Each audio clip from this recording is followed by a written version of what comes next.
Yes, guys, welcome back to the Cossy Arsenal podcast. My name is Cossy. Welcome back to a brand new video.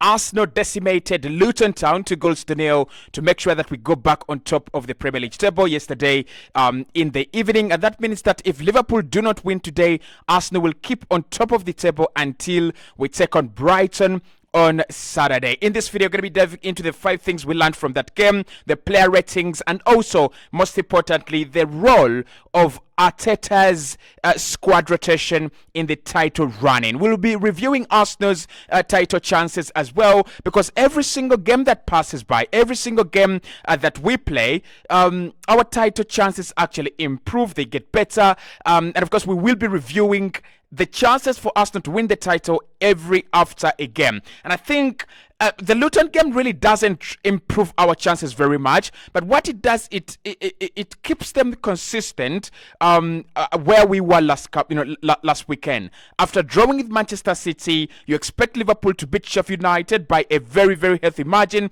So Arsenal have just kept themselves in a good position that if Liverpool don't win, then we stay on top of the table. But also, Liverpool having that difficult game against Manchester United this weekend, it might mean that Arsenal just need to beat Brighton to be table leaders, and then it is ours to lose. Hit the like button, subscribe to the channel as well. Now, let me know in the comment box below. We are having 8 games to go, and do you think it is Arsenal's title to lose right now? The performance against Luton was absolutely, fantastic. I won't actually say it was really, really impressive, but I'm going to say that given the fact that we rotated, and given the fact that Mikel Arteta decided to give some players a chance, that was a good performance from a side that was heavily changed. The likes of Partey coming in, and the likes of Smith. So do you think it is Arsenal's title to lose? Are we getting closer to being one of the favourites, or being the favourites right now? Or you still think Liverpool are the favourites, or Manchester City are the favourites? Talk to me in the comment box below. For now, let's dive into the 5 things we learned against Arsenal, and Arsenal versus Luton. And thing number 1 is we buried the game at half time, and that allowed us a little bit of comfort, especially in the second half. Now Luton, and I really think Rob Edwards has done a very good job with this team. Mikel Arteta talked about it in his press conference before the game, and he said the way they are actually playing, and the way they are pressing teams, and they are giving problems to teams, they're not getting the results they deserve. And I personally said Mikel Arteta is giving them a lot of credit than they deserve. But Mikel was actually spot on. This Luton team side, they were actually very good, especially in the second half. I looked at Taith Chong coming on, and he gave them a very, very different kind of breath of life. They had, they were running well, they were pressing well, and they were creating some problems for us, although not really quality problems. So I think barring games at half time is going to be very key for Arsenal in this running. When you get to the 60th minute or 70th minute without scoring a goal, there is a lot of pressure. You're going to start panicking. You're going to start shooting outside the penalty area, and you're going to do all crazy stuff. And the team is actually going to get tired more, right? Because the last 20 minutes of the game, that is where the opponent is sensing we could win this. We could get a draw against Arsenal. But yesterday, and I think Luton Town, they had a game plan that actually didn't work. The game plan was to make sure that they stay compact and they stay in shape until Arsenal break them down, until Arsenal, get frustrated. They wanted to frustrate us out of position. And that's why the likes of Taith Chong didn't start that game, right? Rob Edwards started a little bit compact. He started a little bit pragmatic. He wanted Arsenal to get frustrated. But when what we did is we were calm, and we created our chances. We pressed high. I think that's a mistake. That was a mistake that Luton did. You don't press high against Arsenal. You don't actually try to play from the back against Arsenal. We are the masters of the high press, right? So, but all in all, the 2 goals at half time allowed us to rest in the second half. And Arsenal didn't do much in the second half apart from running to where the ball was being played by Luton, and just making sure that we don't concede, just making sure that we don't put ourselves in a difficult situation. So I think Mikel Arteta there, I'm going to say spot on with that. and barring the game at halftime just allowed him to eventually take off the likes of Thomas Partey. It allowed them to do a couple of other things as well, and the teams looked comfortable. So as we go into the Brighton game, we will be confident, right? And I hope we can continue winning games at halftime. That is actually going to be a game changer and a season defining moment for Arsenal. The second thing that we've got to talk about in that game was the Partey and Smith Pro performances as players that were just coming in. Don't get me wrong, Odegaard was very good in that game. Alexander Zinchenko was very good in that game, but Smith Pro is kind of what should I say? Is kind of a one-match wonder. Like, you look at him, he plays well, and then he disappears. It's either an injury, or he's just gone back to the bench, or Mikel Arteta has just decided not to play him. And the same with Thomas Partey, who has been injured for the whole season. Yesterday, again, Mikel Arteta has got to write this down. Those two players are going to be very key for Arsenal in the running. Smith Rowe had around 3 quality shots on goal. 3 quality shots on goal. Yes, he didn't score, but he provides Arsenal with something very different, and many players actually don't do this. We do not have a midfielder who runs into the penalty area trying to score. And Odegaard really scores a lot of goals. And yes, he did score inside the penalty area, and it was a very good goal. He hits it very well. But what I'm trying to say is, look at the chances Smith Rowe gets, and look at the positions he gets himself into while he's on the pitch. He's more like a Kai Havertz, and what we wanted Kai Havertz to do, that is what he actually does. And I think with Mikel, he already sees that, right? It is very impressive. There was that shot in the second half, I think. Second half or first half? In the first half, that Kaminsky saved, right? He's like 6 yards from goal. And I like that from Smith Pro. But generally, his game was fantastic. Pressing highly, running, full of energy, full of life. Look, he presses for the first goal, and Kai Havertz does very well to get another assist. Big up to the boy.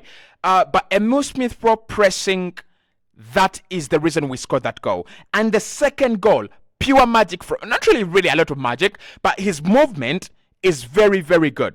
He looks at Leandro Trossard. Trossard is a little bit out wide, and is being dealt very well by a Luton defender. He just runs into that space, and Trossard plays the ball into space. That leaves Luton wide open. And what he does there that I really liked about the goal and the assist is he waits a little bit. He waits for a second or two, and that allows everyone to be running towards goal, and then he plays that ball against them. So if it's not Reece Nelson who scores that goal, definitely there was always going to be a Luton player who was rushing towards their goal, who was going to connect themselves. And on that occasion, it was Daichi who was unlucky. So Smith Pro allows us now to dream of an Arsenal side that has depth. Right? It's going to be important for us to have squad depth. It's going to be important for us to be able to trust some players that are not regulars. And I think Smith Pro gave Mikel Arteta that. The other player, of course, that I've talked about is Thomas Partey, who I think was exceptional. And what Thomas Partey gives Mikel, we might not see this a lot of the time this campaign because we are going to play a lot of quality sides, but he gives us the ability to play with 2 number 10s and a single pivot, because he's so adept and he's so quality in terms of playing that single pivot. You can rotate Jorginho and Declan Rice at once, and Partey can play that position alone. Don't get me wrong, Declan Rice is good. He can play a single pivot, but not as well as Thomas Partey. I would actually bet that Jorginho would play a single pivot better than Declan Rice, and this is the reason. Declan Rice is a safe player, and we have seen it. He really passes the ball, he progresses the ball, but he prefers to keep it safe, and he prefers to take less risks as compared to Partey and as compared to Jorginho, who will try to play the ball forward. You saw it in that game, Partey trying to play the ball forward a lot of the time. And at times it didn't go according to his plan, but you could see what he was trying to do. So Partey is going to be a key player for Arsenal in the last 10 games or 12 games of the campaign. Imagine this. You got at the Allianz Arena with Thomas Partey and Declan Rice. They have Mario Goretzka, who I really love a lot, and they have Joshua Kimmich, who I have a feeling Arsenal will be sniffing around him in the summer. But that will be for the summer, right? But if you have Partey and Declan Rice at the Allianz Arena, you're guaranteed of a good performance. You're guaranteed of a respectful result at the Allianz Arena. It's the same thing in midweek. We should be playing Thomas Partey and Declan Rice. So those two players have given Mikel Arteta another reason for him to believe in this side. They have given him another reason for him to think we can actually go and do it, right? The point number 3 among the 5 things we learned is the crucial rotation that Mikel Arteta did for Brighton and Bayern. Listen, I was nervous when I saw the starting 11. Reece Nelson, Trossard, Emil Smith-Rowe, Zinchenko, and Partey playing in the single pivot that we have not seen in a long time. I thought this is too much, right? This is too much rotation, and maybe Mikel Arteta has got it wrong. But eventually, I look at the manager, and I'm like, he's not got it wrong. He's actually got it right, right? He's got it right. And look at the performance in the first half. And I'm like, this is good. And why that rotation is crucial, we have fresh legs for Brighton. That is, Gabriel Martinelli will be fresh. Jakub Kiwior, Takaro Tomiyasu, Declan Rice, Jorginho. All these players are going to be fresh for Brighton. And as well, on the other side, you have the likes of Kai Havertz that came off, right, in that game, and he's gonna be, crucial in that game, but he's also going to be fresh for the Brighton game. He's got some time to rest. He's only got 2 days, right, to rest these players, so he's got to rotate them. And I think we are going to see a different kind of energy from this Arsenal side against Brighton and Bayern, because we've been able to rotate these players. We've been able to say, hey, how about we rotate around 5 players? We will see Saka against Brighton. We will see Gabriel Martinelli against Brighton as well. Just imagine that, right? We won a game of football without our best wingers. We won a game of football comfortably without our best front 3, which is Kai Havertz, Saka, and Gabriel Martinelli right now. So that rotation for me is is crucial. Number 1, giving the players some chance, a chance, but also number 2, in terms of rotating and resting other players that needed that time off to rest as well.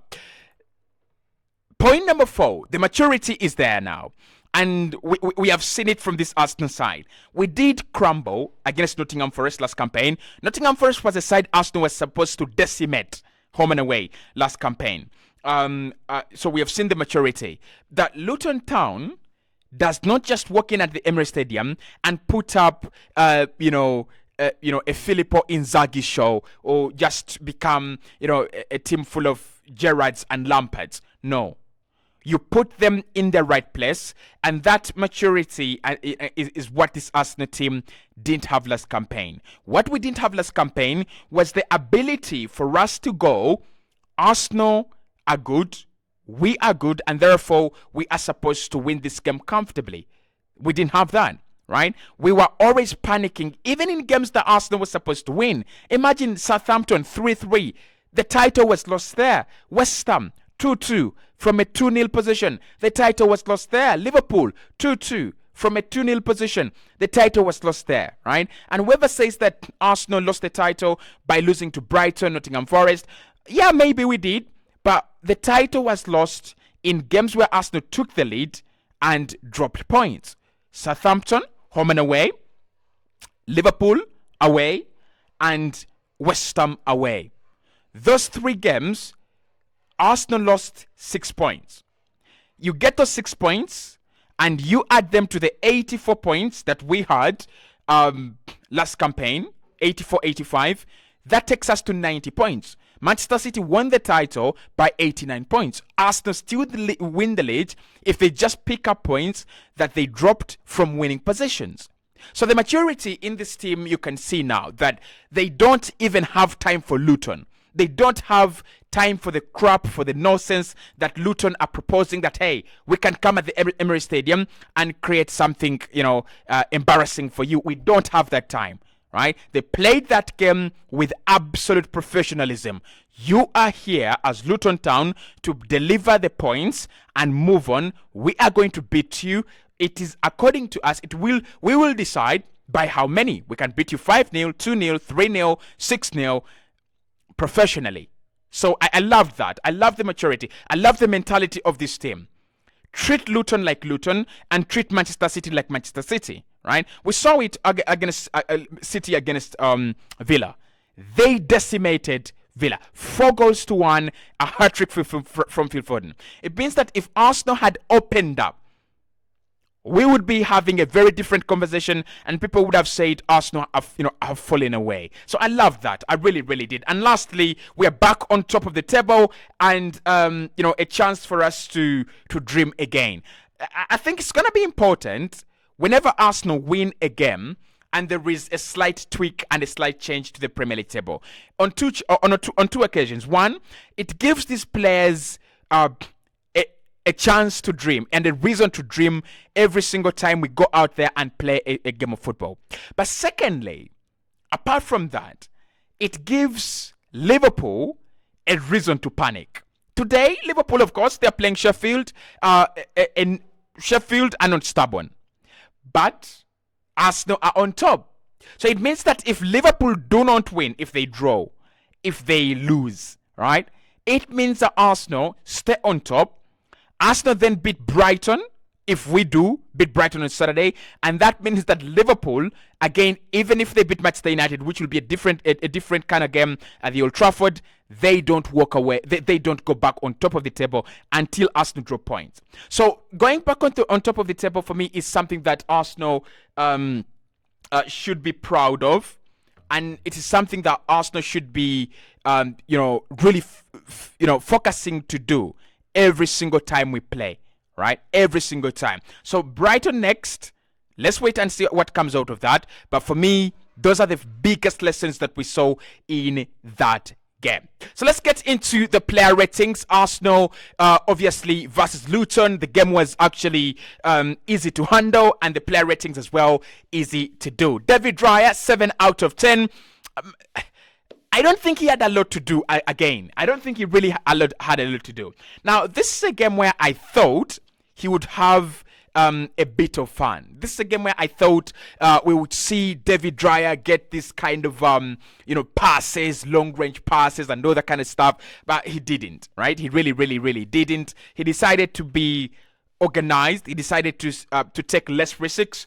And he decided to, be the usual goalkeeper. Keep your clean sheet, help your team to a 2-0 victory, and move on.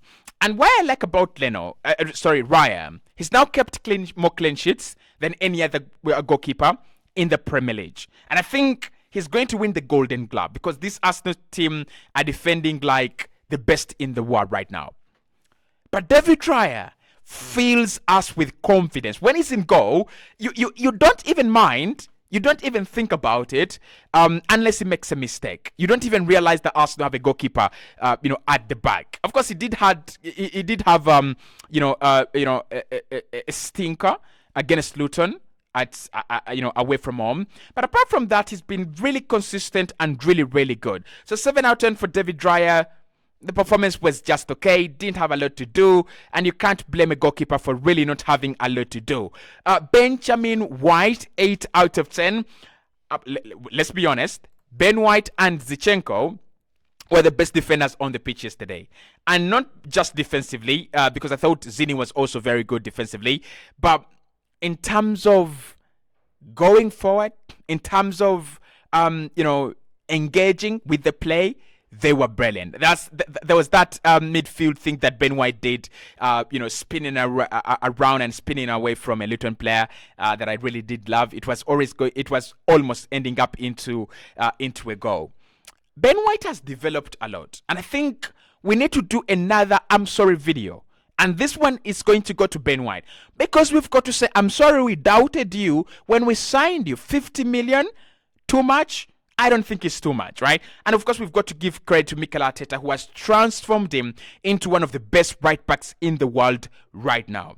But yesterday, had a little bit of freedom. I think Reece Nelson really is a poor guy. Because I don't think Ben White really got the kind of support that he would love to get from his right back. I don't think. But again, he was still doing his things. The deliveries were coming into the penalty area. He was inverting very well into midfield. There are times when we inverted with two players, Benjamin White inverting, and of course, Alexander Zinchenko inverting as well. And I really did love it. So 8 out of 10 for Benjamin White and 8 out of 10 for Alexander Zinchenko. Zini played the inverted fullback role. He's a genius at that, right?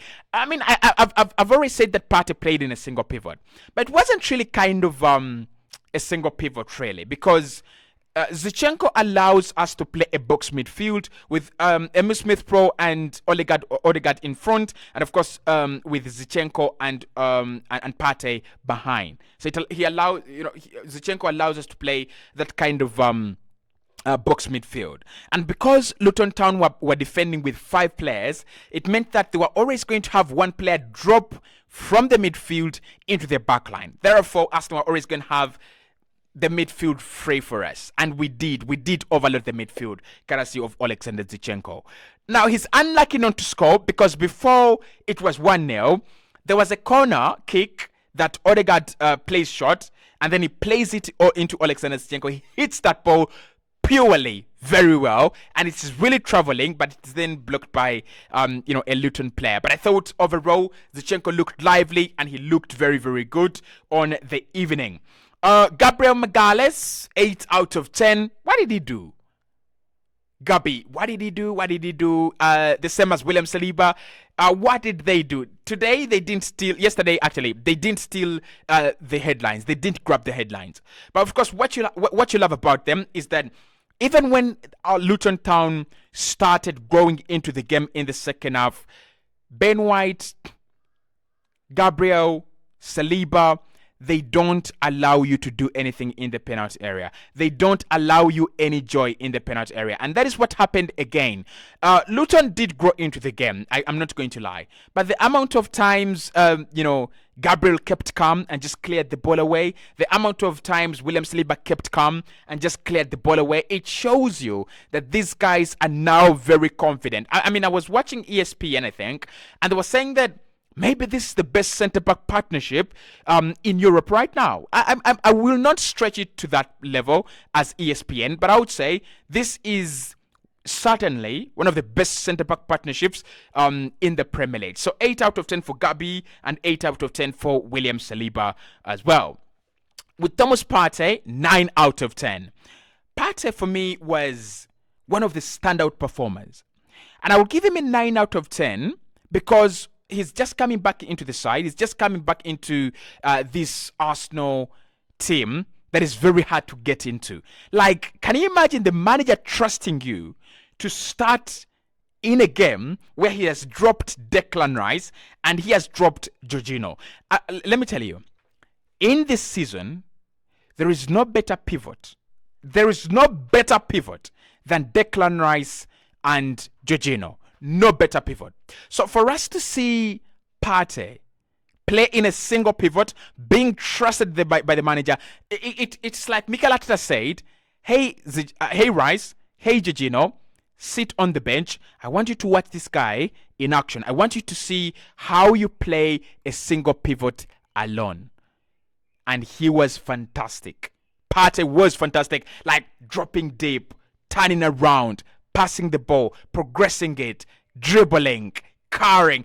I love him. I really do, and I really did love the show from Partey. So for me, it's a 9 out of 10. Although he looked rusty at times, he's a machine, right? A machine could be rusty, but the more it makes the movements, the more it rotates, you're always going to have the quality out of that machine. And I think we saw the quality out of this Partey machine.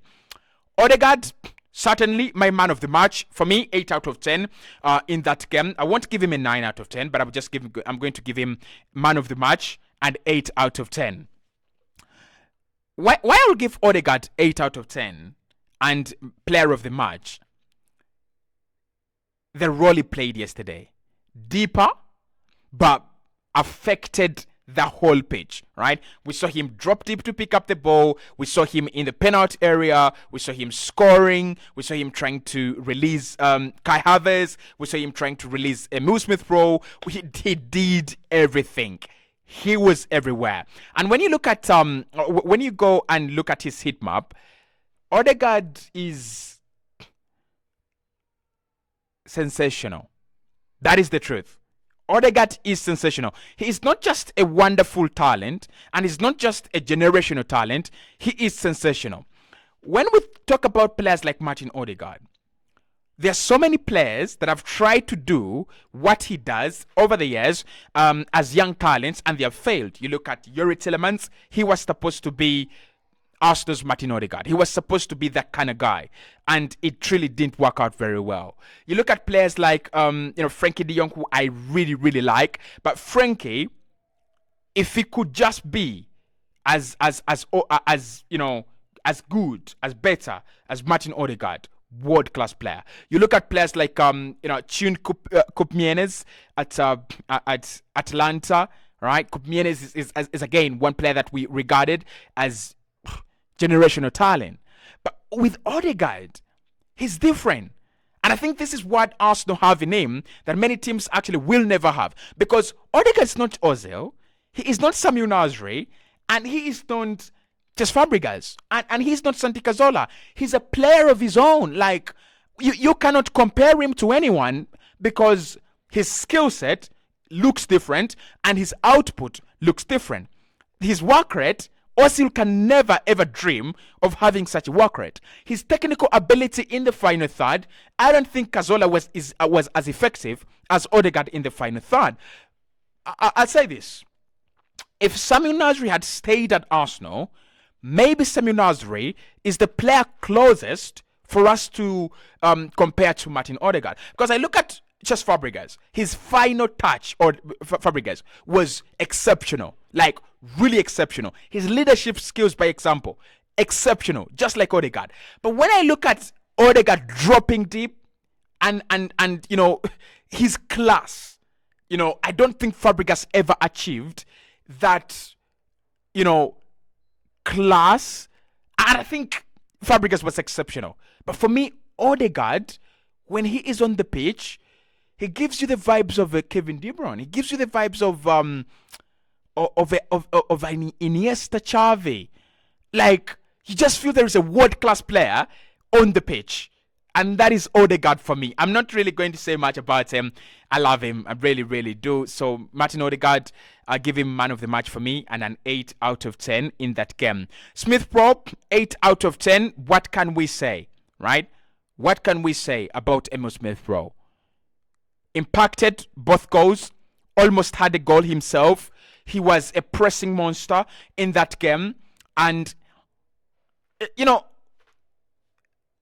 injuries have already stolen away a lot of quality from this Arsenal side.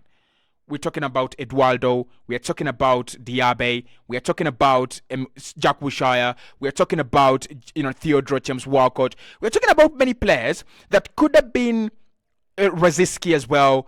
We are talking about players that could have been the best in the world in their positions if not for injuries. We're talking about Diaby. We're talking about Tomasi Rosicky.